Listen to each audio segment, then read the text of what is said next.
Hello, good morning. It is a new month. It is November now, and I am finally back in the swing of painting, and I have a project that I'm really excited to share with you. My partner gave me an idea to paint a dog wizard, and I played around with that idea a little bit and decided to stick with a composition that I came up with that is less wizard, more dog with hands, which I am a big sucker for.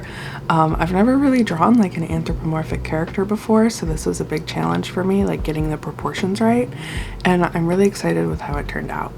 So I started with a drawing in Procreate, which I then colored roughly, and I came up with 3 different colorways for it because I was really interested in messing around with like the iterative process, which I don't tend to do as much as I could. I wanted to really push myself.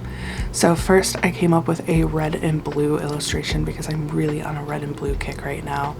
And then I landed on a green and orange one. And then finally cyan, magenta, orangey pink one.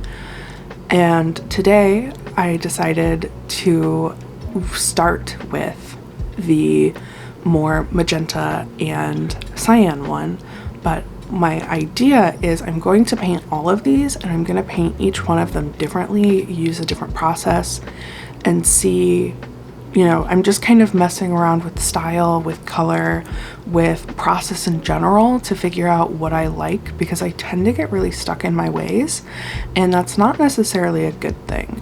It is actually a good idea to play around.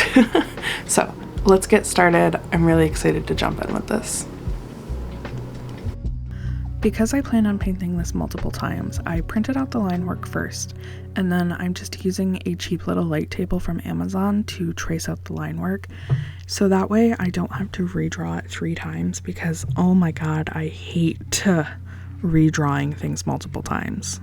Drawing the actual thing out is the part of every painting that I hate more than anything else.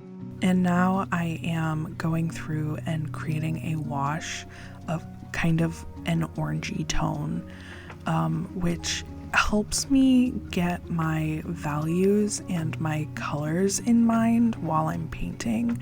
It really helps to have something for your colors to play off of as you're placing them down on the paper, so that you don't get your values and your hues like super skewed and end up with something like far away from what you were aiming for. And then here I'm going through and creating this silhouette with kind of like a cyan blue. I really like getting my silhouettes figured out first and foremost after my initial wash. It really helps me keep an idea of my composition in mind. And I like doing that with watercolor first because it's not going to move around as much as gouache, which reactivates super easily. Now I've mixed kind of my darkest dark, which is how I like to start my gouache paintings. It's similar with oil. I like to start dark and then work my way lighter. This can complicate things when you're trying to put in your lightest lights because the underlying layers will reactivate as you're working. But I would rather lose a little bit of the light and have a little bit less of an impact there than I would lose my darkest darks, because that's what I prioritize in my personal work. It also really helps establish the form. If I know what's going to be falling back into the shadows, it's a lot easier to place my highlights without losing the roundness of the figure. I really want it to look like the character is taking up space and has weight. So having those shadows in place helps me kind of prioritize that. I'm putting in more magenta-y colors in the shoulders and fading into blue into the shadows. And I really like this gradient. Part of the way that I accomplish this is I place colors next to each other. So I put all of my magentas in, and then all of my blues in, and then I use a slightly wet brush, just a little bit wet, to fade the colors together. And you can see me doing it in this sleeve too. So here I'm placing the colors next to each other, and now I'm blending them. And this is how I get kind of seamless blends with gouache. I also like to do kind of a hatching motion with gouache, and the hatches do show up, and I find that really satisfying stylistically, but it depends on the piece. I try not to do that as much in this one, but it is an option, and it is helpful for artists who are having a harder time getting those seamless blends and who aren't feeling satisfied with what they're accomplishing. And it's kind of a like middle place that you can go. So you're still getting further away, it looks really seamless, but closer up, it has more texture. And it can be a little bit of a crutch, or it can be a choice depending on how much control you have over the medium. This is the part of the drawing that I was like completely unprepared for. I had no idea how to accomplish fur. I've only painted hair with gouache once, and I was completely overwhelmed the entire time.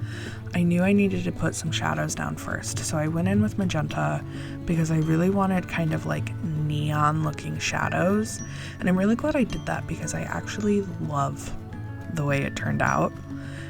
This really just kind of created the whole vibe for the painting. So I'm trying to block out the shadow shapes and kind of create that form for myself because my sketch was really light and it got pretty lost when I put down that blue wash because the lines themselves were blue, which I could have thought a little harder about that before I made that choice, but that's okay. It turned out fine. And I'm actually, pretty pleased with the problem solving that I did. Here I'm putting in some darker shadows. They're a little bit cooler. So I had a hard time because in realism, like a lot of the time when you're doing color studies, it's like the highlights will be one color and the shadows will be another, and maybe there's like some interesting blending in there, and maybe there's some interesting like pop highlights or like a third color or like the colors cast by the environment. So like you can have a red light on you and then your shadows will be kind of like blue green, but if you're standing in an orange room, it'll bounce orange on you too. And I've done drawings like that before. It's been a really, really long time since I've really played with color and like shadow in that way. I get kind of, scared of playing with it. And so this was a really interesting experience, especially because I had to create this lighting myself. And I have very little experience doing that. I have aphantasia, so I can't picture things in my head. And I tend to work from collages of pictures that I find or take myself so that I have a really clear idea of exactly how things are supposed to be right from the start. And it's super, super helpful. And with this one, I did have collages, but I wasn't working from those references. I was working from the sketch that I had made and then colored and then put through gradient maps. So they weren't following the rules that I was used to. And I was having a kind of a crisis, especially while working on the fur, because I was just lost in the sauce. I didn't know what way was up and what way was down. I worked through that panic by listening to an audiobook, and I was actually listening to The Marrow Thieves by, I believe her name is pronounced Sherry Demeline. And it was so powerful and so enthralling. I literally couldn't focus on anything else.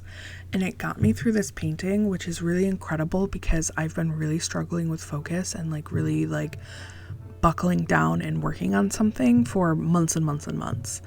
So I'm really thankful for that book. And also, it was such a punch in the chest of a book. It was so powerful, and it really made an impact on me, and it actually made me cry several times, but especially at the end. I was wrapping up this painting as the book was finishing, and I had to stop painting for a second because I was openly weeping for a good 3 minutes. And I am a very emotional person, but the book was just absolutely incredible, especially as a queer person. I cannot recommend it more than I already am. And the audiobook was, chef's kiss. Listening to audiobooks while I work has been so important.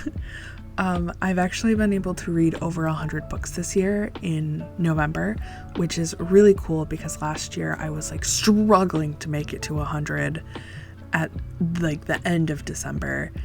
And it's because I have been working while I listen.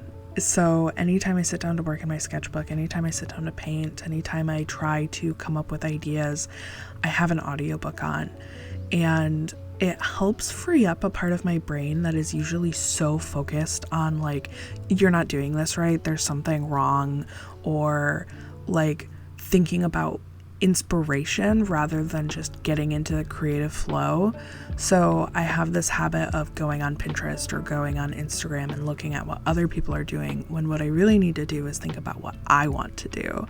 And when I'm listening to a story, I can kind of free up my hand. And that was really helpful here, especially in this part where I'm getting into the fur. Oh my God, I was so scared. And the audiobook really gave me the opportunity to just trust my hand and let it do what it knows how to do. And I'm so glad because I think it turned out really well. So I've gotten the hands in, which I really struggled with. I didn't love the way that I sketched them out in the first place, but they were following the reference. And I wish that I would have like just changed how they were, because why do I just closely follow a reference if I know it's going to give me a hard time? I do it every time, and then I'm sitting there struggling. But it turned out okay. I don't love the way that the hands turned out, but I'm not like super frustrated with them. I don't think that they detract from the painting in any way, and that's all that matters. Now I'm kind of putting in light washes on the head. The planes of the face were kind of intimidating to me, especially because in my original sketch, they're not like really different from each other. There's no high contrast there. It's just soft washes, really. And so I figured that was the best way to accomplish it, was to just kind of build up slowly. And then that worked out really well because as you can kind of tell here, I'm painting really loosely and kind of just letting the brush do the work, which meant that I ended up with a lot of texture on the head and in the fluffy hair, and I'm really happy about that. I think it really captures the energy of the original drawing and adds a lot of visual interest, which is something that I struggle with a lot. I kind of fall victim to like making everything too smooth a lot of the time and being too afraid of like confident mark making, especially while painting. And doing it this way, that didn't happen. And I'm seriously so stoked about it. I'm really impressed with how it turned out. I was really intimidated with this nose because even in my original sketch, I didn't like the way it turned out. And also when I put in the white on the eye, it's like a very, very light cyan. I was shaking in my boots. I was like, I think I just fucked up. And I have a really difficult time painting and drawing dog eyes. And I wanted it to still look like a dog and not just a human eye. And I was so scared that I wasn't going to accomplish that. But I think it's like a mix of the both in the end that I'm pretty happy with. At this point, I'm putting in the background and I'm using gouache mixed with a little bit of acrylic gouache, which is my favorite way to put in backgrounds that are supposed to be like a solid wash, because the acrylic gouache keeps the gouache from reactivating as I paint on top of it, which is perfect because like say I didn't mix quite enough and now I have to go in with a new mix. It's like absolutely impossible to get the same mix of gouache, the same color the second time, because it goes on paper lighter or darker depending on the mood it's in, basically. And that's like really a problem if you're trying to do a big wash and then you realize, oh, okay, so I didn't accomplish the whole space and now I have to remix this color. and also I have to try to make it work with the other color that's already down, but now as I'm painting on top of that, it's reactivating and it's just creating this whole mess, and now it's really textured. If you use acrylic wash, you don't have that problem. You can just remix and paint over the top of it, and it's not going to reactivate, and it's going to be fine. And so that's what I try to do a lot of the time, and it works out really well. I also was really nervous painting in these stars. At this point in the day, my hands were pretty tired and I was really tired, and my ADHD meds had worn off, and I had drank a sizable amount of caffeine. So my hands were kind of shaky, and I was really nervous going around the silhouette of the dog and putting things in this bright color, which, you know, I really wasn't sure if I was going to be able to fix a mistake. And I wanted these stars to be like the right shape and size, and they really needed to kind of create this circular flow around the dog. But my hands were so fighting me at this point, and I probably should have just like taken a break and come back to it the next day, but I was so eager to get it done. And also I wanted to finish my audiobook. So I just pushed through, and now I'm going in, and you can't see it very well on the video at this point, but it's more clear on the actual painting. I'm going in with a more yellow and lighter color to fill in those stars and kind of fixing the mistakes. And this took a million years. I cut out a lot of it for you because it's so repetitive. And you can tell from the way that I'm like doing short little strokes that at this point I'm not feeling confident in being able to keep a steady hand, which isn't the way that I would recommend going about controlling that. You should just aim for more fluid motion and using your whole arm, but I have bad habits. And also I don't think about those things as I'm working because I'm in the zone, and I should take a minute to like take a step back and consider, is this helping or hindering? And I never do. You can also tell from the way that I'm like really choked up on the paintbrush that I'm not feeling very in control of the brush. If I feel really steady, I hold the brush further back. At this point in the painting, I was like pleased with what I had accomplished, but I really wasn't sure if it was all that I was looking for. And I knew I was going to go in with colored pencil on top to like establish the line work and put in some darker shadows and like just up the contrast a little bit and make it a little more clear visually.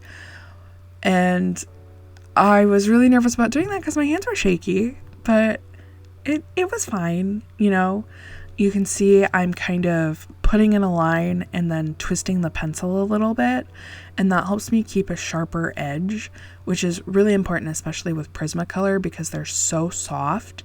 They'll get really blunt, and then your line work isn't the weight that you want it to be, and that's a really easy way to control that. It helps you not have to sharpen the pencil as much, which I'm really thankful for, because Prismacolors are really soft and I hate sharpening them because they just break really easily, or they're like broken in the pencil already because you dropped them once, and now it's just a nightmare of like, okay, at what point am I going to sharpen this and it's just going to break, and when will I ever get a pencil, a usable pencil? So doing that technique, I only had to sharpen the pencil once, which I'm really thankful for. And I'm really pleased. So I went in with kind of a violet blue. I can't remember exactly what the pencil is called, which I've been using in my illustrations more and more. I absolutely love the way it plays with other colors and the way it's kind of like a little bit of a shock in more muted paintings, like the swan paintings that I made in my previous video. And now I'm going in with a white to really push the highlights, because I had used my blending method to blend the highlight into the more midtones, and I had lost some of the punchiness. So I just went in with a white Prismacolor to kind of reestablish those highlights on the shoulder and then go through and add a little bit more texture in the hair. And this is when I was like, I think I like this. I do. I think I like it. And then going in with this more purple pencil is when I was like, no, I accomplished something here. I definitely like this and I'm really proud of it. And it's exactly what I was hoping for. And I don't feel that very often when I'm working on something. So when it really comes together and just works and is exactly what I was hoping for, it's really, really exciting. And I was really, really excited. I finished working and went out to show it to my partner and was like, tell me I did a good job, because, you know, I did a good job. Someone needed to say it. I am, in fact, just a baby who runs entirely on praise. And if I finish something and I think that it looks good, someone else needs to tell me that it does immediately so that I can feel validated and like stop messing with it, because I will continue to mess with it forever. And I didn't do that because I got the validation right away. Very powerful. Here I am kind of fixing how little contrast there is between the background and the stars. So I'm just going in with a white colored pencil and just kind of giving it a little bit of a pop. I'm tempted to go in later with a yellow and add a little bit more, but I really wanted them to be not super high contrast. I just wanted them to add some visual interest. So I'm unsure. I'm unsure what I want to do there. I would love any feedback because I don't know. And then finally the finishing touches. I'm putting in a little more contrast around the eye because it felt like it was just kind of blending in a little bit too much with the head. And I realized that the line work on the right side was really heavy compared to what I had on the right side visually, because the white highlight just like wasn't doing enough. So I went through and added a darker, thicker line on that side, on the other side of that highlight, to help it pop. And I'm really glad I did, because it really helps that highlight show up, and it helps the form of the dog stand out against that like also warmed toned background a lot better. It also made me feel a lot better about the silhouette when I darkened up around the hair, and I didn't want to lose the like messy vibe of the hair, but I wanted it to look a little bit more intentional. And I feel like these final touches that I'm doing right here with this blue pencil really give it the like, yeah, I meant for it to look like that, and my hand wasn't just shaky and uncontrollable the entire time vibe. So very good. Here, if you don't know this trick, you can use a hairdryer to soften up the adhesive of tape so it rips up easier without destroying your paper, which I'm usually too impatient to grab the hairdryer, and so I usually destroy the edges of all of my paintings, and it drives me crazy.